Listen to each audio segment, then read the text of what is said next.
Hi guys, it's Mrs. Wicks, and I am just checking in with you and letting you know a couple of things, and I hope to check in with you every day for the next couple of days on a video.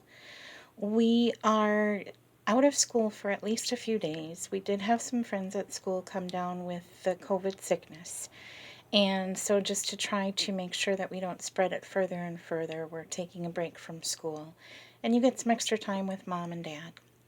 Now, during that time that you are at home, I do have a few things that I would like you to do. I have 3 main areas that I would like you to focus on.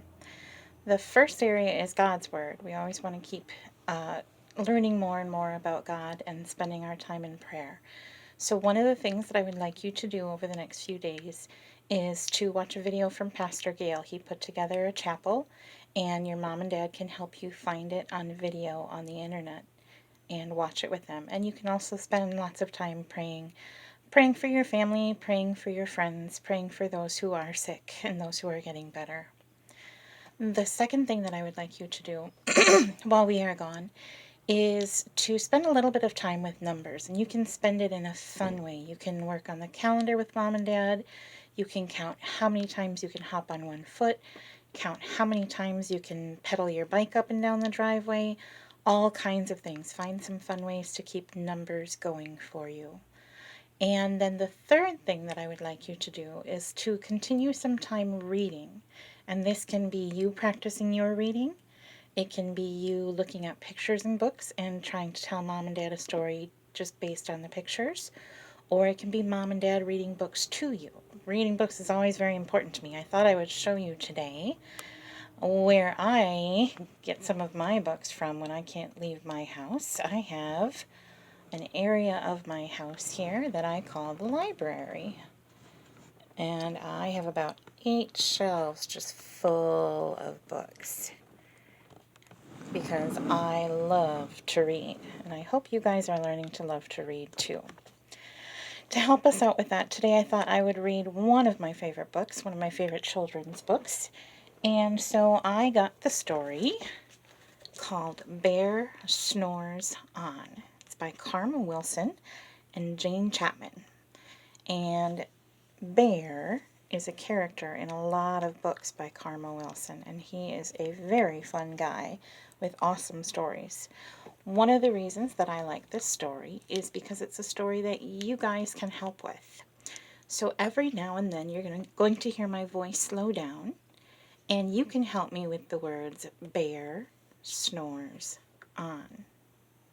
You can practice that now. Bear snores on.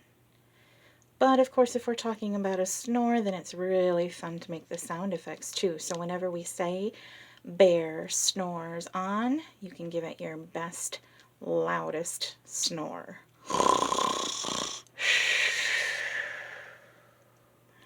Here we go. Help me out with this book here. Bear Snores On by Karma Wilson. Pictures by Jane Chapman.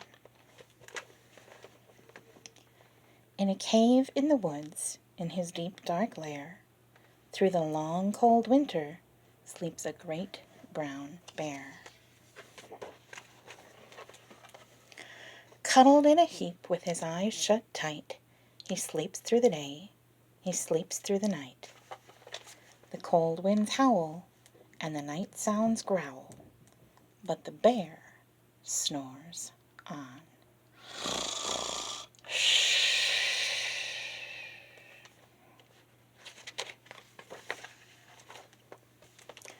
An itty-bitty mouse pitter-pat tiptoe creep crawls in the cave from the fluff cold snow. Mouse squeaks, too damp, too dank, too dark. So he lights wee twigs with a small hot spark.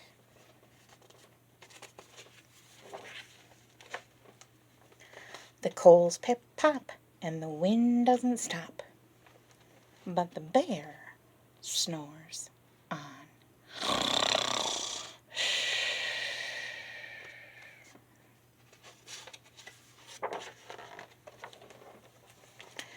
Two glowing eyes sneak peek in the den. Mouse cries, "Who's there?" And a hare hops in. "Ho, Mouse," says Hare, "long time no see." So they pop white corn, and they blue black tea. Mouse sips wee slurps. Hare burps big burps. But the bear snores on.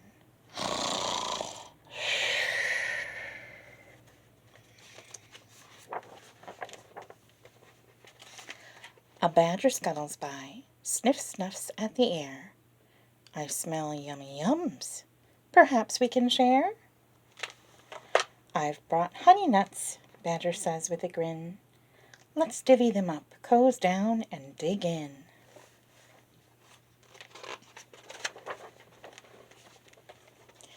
And they nibble and they munch with a chew chomp crunch. But the bear snores on.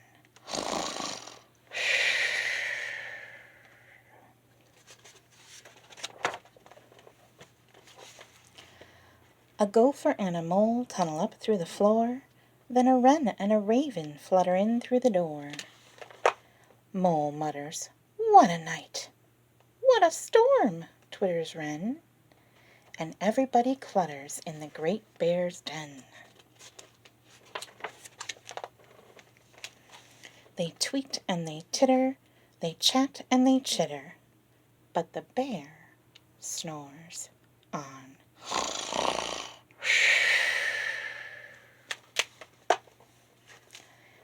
In a cave in the woods, a slumbering bear sleeps through the party in his very own lair. Hare strokes the fire, Mouse seasons stew. Then a small pepper fleck makes the bear chew. He blows and he sneezes, and the whole crowd freezes. And the bear wakes up. What will happen to a bear with all these animals in his house? The animals look a little worried. Bear gnarls and he snarls. Bear roars and he rumbles. Bear jumps and he stomps. Bear growls and he grumbles.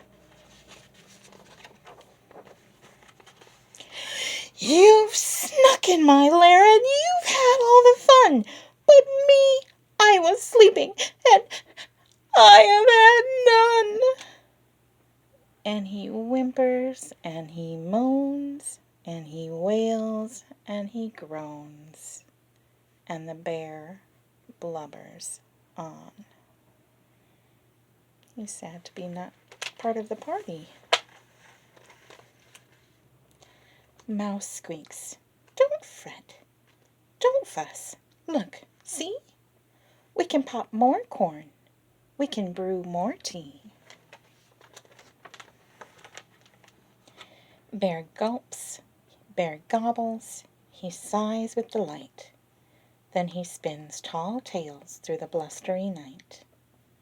When the sun peeks up on a crisp, clear dawn, Bear can't sleep. But his friends snore on.